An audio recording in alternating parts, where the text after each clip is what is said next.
ഈശോമിശിഹായ്ക്ക് സ്തുതിയായിരിക്കട്ടെ. ആത്മീയഭോജ്യത്തിൽ ഇന്ന് നാം വിചിന്തനം ചെയ്യുന്നത് നമ്മളൊക്കെ ശ്രദ്ധാപൂർവം പഠിച്ചിരിക്കേണ്ട ഒരു വിഷയമാണ്. കാരണം നമ്മളൊക്കെ ദൈവഭക്തരാണ്. ഭക്തരെ ഭ്രാന്തരാക്കുന്ന കാര്യങ്ങൾ അത് ദൈവവചന വെളിച്ചത്തിൽ നമുക്ക് മനസ്സിലാക്കാൻ പറ്റും. എപ്പോഴാണ് നമ്മൾ ഈ ഭക്തര് എന്ന ആ ഒരു ശീർഷകം വിട്ടിട്ട് ഭക്തി ഭ്രാന്തുള്ളവരായി മാറുക? വ്യക്തമായിട്ട് നമ്മൾ മനസ്സിലാക്കുന്നില്ലെങ്കിൽ നമ്മളൊക്കെ ആ ഗണത്തിൽ പെട്ടുപോകാൻ സാധ്യതയുണ്ട്. 5 പ്രധാനപ്പെട്ട കാര്യങ്ങൾ ഭക്തരെ ഭക്തിഭ്രാന്തരാക്കി മാറ്റുന്ന ആ കാര്യങ്ങൾ നമ്മൾ തിരിച്ചറിഞ്ഞ് ജീവിതത്തിൽ മുമ്പോട്ട് പോകണം. ഇത് പറയാൻ കാരണം ഒരു സംഭവമാണ്. ഒരു സ്ത്രീ ധ്യാനത്തിൽ പങ്കെടുത്തു. ഒരു പ്രത്യേക ധ്യാനം എവിടെയോ പോയി കൂടിയതാണ്. ഈ ധ്യാനം കഴിഞ്ഞ് വന്നിട്ട് അവർ ചെയ്ത 1-2 കാര്യങ്ങൾ. ഒന്ന്, വീട്ടിലിരുന്ന ഒരു വിളക്കുണ്ടായിരുന്നു, കുത്തുവിളക്ക് പോലത്തെ, അതെടുത്തെറിഞ്ഞു. രണ്ടാമത്തെ കാര്യം, അവരുടെ തന്നെ കൊച്ചിൻ്റെ അരയിൽ ഒരു അരഞ്ഞാണം കിടപ്പുണ്ടായിരുന്നു, അത് വലിച്ചു പൊട്ടിച്ച് ദൂരോട്ടെറിഞ്ഞു. ഇവർ പറഞ്ഞു ഇതെല്ലാം തിന്മ കൊണ്ടിരുന്ന കാര്യങ്ങളാണ്. ഈ കൊച്ചിൻ്റെ അരഞ്ഞാണെന്ന് പറഞ്ഞാൽ അത് സാത്താൻ്റെ ചങ്ങലയാണ്. അത് വേണ്ട, ഈ വിളക്ക് ഇത് നമ്മുടെ ഭക്തിക്ക് ചേർന്നതല്ല എന്ന് പറഞ്ഞ് അതും എടുത്തെറിഞ്ഞു. പ്രിയപ്പെട്ടവരെ, നമുക്ക് വേണ്ടത് ശുദ്ധമായ ഭക്തിയാണ്. ഇങ്ങനെയുള്ള ഭ്രാന്തം പരിപാടികൾ കാണിക്കുന്ന വ്യക്തികൾ പോലും അവരുടെ ജീവിതം ശരിക്കും നമ്മൾ അടുത്ത് പഠിച്ചു കഴിഞ്ഞാൽ നമുക്ക് മനസ്സിലാക്കാൻ പറ്റും അവരുടെ ഭക്തി ശുദ്ധമൊന്നുമല്ല. നിന്റെ ഭക്തി ശുദ്ധമാണോ അതോ ഭ്രാന്താണോ? ദൈവം ഉറപ്പായിട്ടും അത് തിരിച്ചറിഞ്ഞിരിക്കും. അതുകൊണ്ട് ദൈവത്തിൻ്റെ കണ്ണുകളിൽ യഥാർത്ഥ ഭക്തിയുള്ളവരായിട്ട് മാറണം. യഥാർത്ഥ ഭക്തി എന്താണെന്ന് വചനം കൃത്യമായിട്ട് നമ്മളെ പഠിപ്പിക്കുന്നുണ്ട്. ആദ്യമായിട്ട് നമുക്ക് ദൈവവചനം പഠിപ്പിക്കുന്ന ഒരു കാര്യമുണ്ട്. ശുദ്ധമായ ഭക്തി എന്ന് പറഞ്ഞാൽ അതൊരു സമ്പത്താണ്. ആ സമ്പത്ത് സ്വന്തമാക്കുന്നത് എപ്പോഴും വളരെ നല്ലതായിരിക്കും. 2 മക്കബായർ 12-ാം അധ്യായം അതിൻ്റെ 45-ാമത്തെ വചനം. 2 മക്കബായർ 12:45.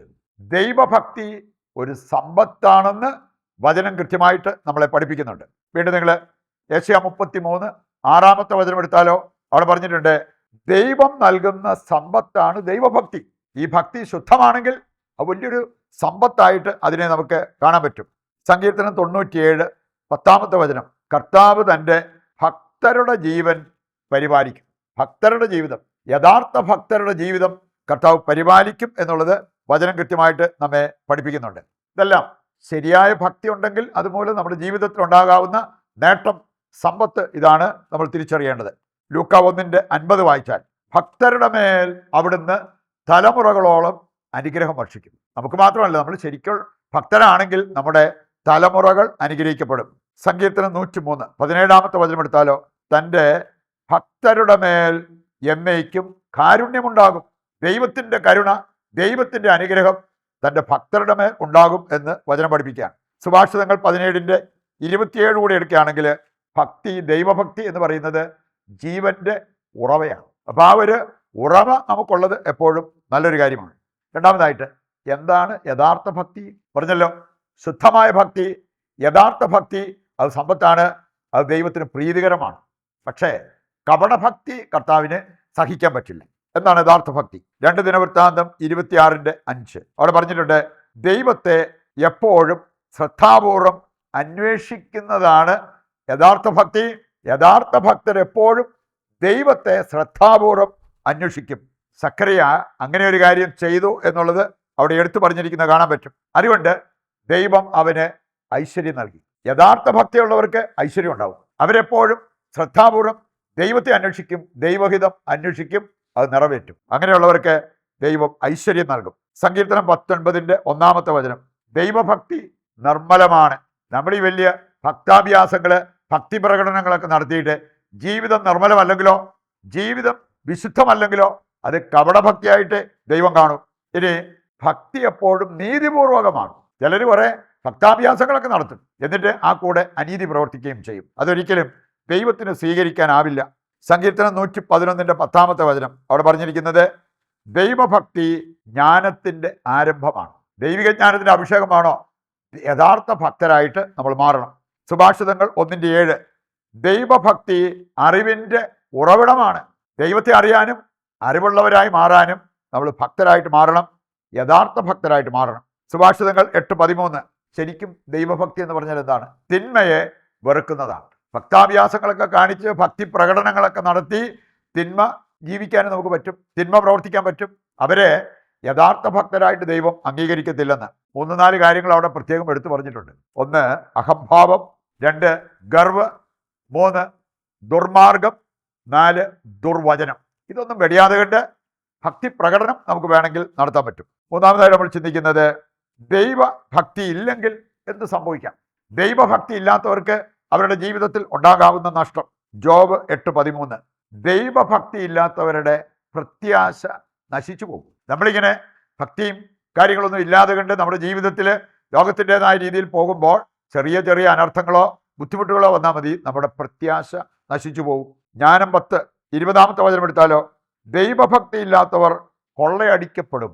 ശത്രുക്കൾ വന്ന് നമ്മളെ കൊള്ളയടിക്കും, സാത്താൻ നമ്മെ കൊള്ളയടിക്കും ദൈവഭക്തി ഇല്ലെങ്കിൽ. ജ്ഞാനം 11:9 വചനം കൂടി എടുത്താൽ അവരുടെ ശിക്ഷ, ദൈവഭക്തി ഇല്ലാത്തവരുടെ ശിക്ഷ കഠിനമായിരിക്കും എന്നുള്ളത് കർത്താവിൻ്റെ വചനം നമ്മെ ഓർമ്മിപ്പിക്കാം.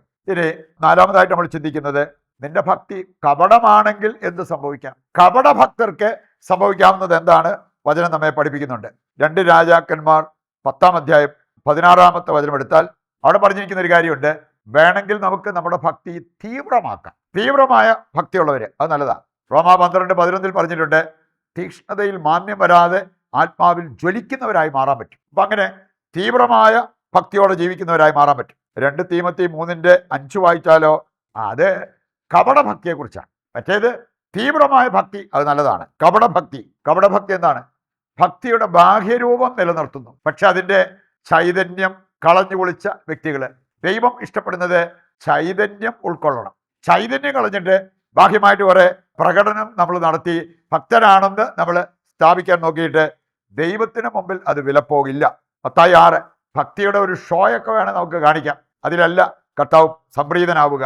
സങ്കീർത്തനം 119:113 കാപട്യം കർത്താവ് വെറുക്കുന്ന ഒരു കാര്യമാണ്. 23:23 വായിച്ചാലോ, കപടനാട്യക്കാരെ നിങ്ങൾക്ക് ദുരിതം എന്നാണ് പറഞ്ഞിരിക്കുന്നത്. അതുകൊണ്ട് കപടഭക്തിയാണ് നമ്മുടെ ഭക്തിയെങ്കിൽ ഇതെല്ലാം നമ്മുടെ ജീവിതത്തിലേക്ക് വരാം എന്നുള്ളത് നാം തിരിച്ചറിയണം. ഭക്തി ഭ്രാന്തിൻ്റെ ചില സൂചനകൾ, ഒരു 4-5 കാര്യങ്ങൾ നമുക്ക് മനസ്സിലാക്കാനായിട്ട് സാധിക്കും. ചിലര് കുടുംബത്തെ ശ്രദ്ധിക്കാതെ കണ്ട് ചുമ്മാ ഇങ്ങനെ പ്രാർത്ഥന ശുശ്രൂഷ എന്ന് പറഞ്ഞ് ഓടി നടക്കും. അത് ശരിയായ ഒരു ഭക്തി അല്ല എന്നുള്ളത് നമ്മൾ തിരിച്ചറിയണം. മറ്റു ചിലര് സഹനം ഉൾക്കൊള്ളാതെ കണ്ട് അതേക്കുറിച്ച് ഇങ്ങനെ പറഞ്ഞു നടക്കും. നമുക്കറിയാലോ, ഇവിടെ സഹനത്തെക്കുറിച്ച് ഒരുപാട് പറഞ്ഞു നടന്നാൽ, മനുഷ്യരോട് പറഞ്ഞാൽ അതൊരു പാരയായി മാറാം. വിശുദ്ധ കൊച്ചുത്രേസ്യയൊക്കെ സൂചിപ്പിച്ച ഒരു കാര്യമാണ്. അതിന് പകരം കർത്താവിൻ്റെ അടുത്തിരുന്ന് കർത്താവിനോട് പറയുകയാണെങ്കിൽ അതൊരു കൃപയായിട്ട് നമ്മുടെ ജീവിതത്തിൽ മാറും.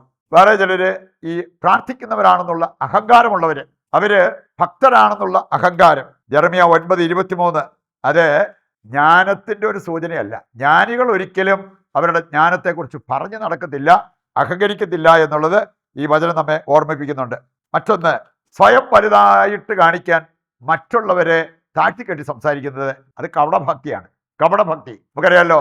സ്നാപക യോഹന്നാൻ അദ്ദേഹം സൂചിപ്പിച്ചത് മറ്റുള്ളവർ വളരണം, ഞാൻ കുറയണം.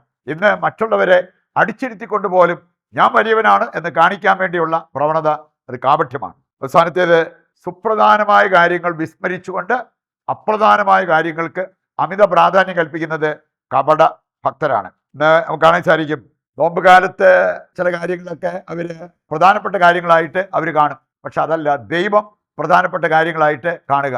വേണമെങ്കിൽ നമ്മുടെ മുറിയപ്പെട്ടിരിക്കുന്ന ബന്ധങ്ങൾ അത് കൂട്ടി യോജിപ്പിക്കാതെ കുറെ ഭക്താഭ്യാസങ്ങളൊക്കെ നടത്തി നോമ്പുകാലത്ത് തീർക്കുന്ന വ്യക്തികളെ കണ്ടെന്ന് വരും. നമുക്ക് കാപട്യം വെടിയാം, യഥാർത്ഥ ഭക്തിയുള്ളവരായിട്ട് നമുക്ക് മാറാം. അതിന് തീരുമാനമെടുത്തുകൊണ്ട് അതിനുവേണ്ട കൃപയ്ക്കായി ദൈവത്തോട് പ്രാർത്ഥിച്ചുകൊണ്ട് നമ്മുടെ എല്ലാ പ്രാർത്ഥനാ നിയോഗങ്ങളെയും കർത്താവിന് സമർപ്പിച്ച് ദിവ്യകാരുണ്യത്തിൻ്റെ ആശീർവാദം സ്വീകരിക്കാം. ദൈവത്തിൻ്റെ വചനം ഹൃദയത്തിലേക്ക് ഏറ്റെടുത്തവരാണ് നമ്മൾ. ദിവ്യകാരുണ്യത്തിൻ്റെ ആശീർവാദത്തിനായിട്ട് നമ്മൾ പ്രാർത്ഥിച്ചൊരുങ്ങുന്നു. നിങ്ങളുടെ പ്രത്യേക നിയോഗങ്ങളെല്ലാം ഈ അൾത്താരയിൽ സമർപ്പിച്ച് ദൈവത്തിൻ്റെ അനുഗ്രഹത്തിനായിട്ട് യാചിക്കുക. നമ്മുടെ പ്രാർത്ഥനാ നിയോഗങ്ങൾ കർത്താവ് കൈക്കൊള്ളുന്നു എന്ന വിശ്വാസത്തോടെ ദൈവത്തെ സ്തുതിച്ചുകൊണ്ട് ദിവ്യകാരുണ്യത്തിൻ്റെ ആശീർവാദം നമുക്കിപ്പോൾ സ്വീകരിക്കാം. യേശുവേ നന്ദി, ഹല്ലേലൂയ. യേശുവേ ആരാധന, യേശുവേ നന്ദി, യേശുവേ സ്തുതി.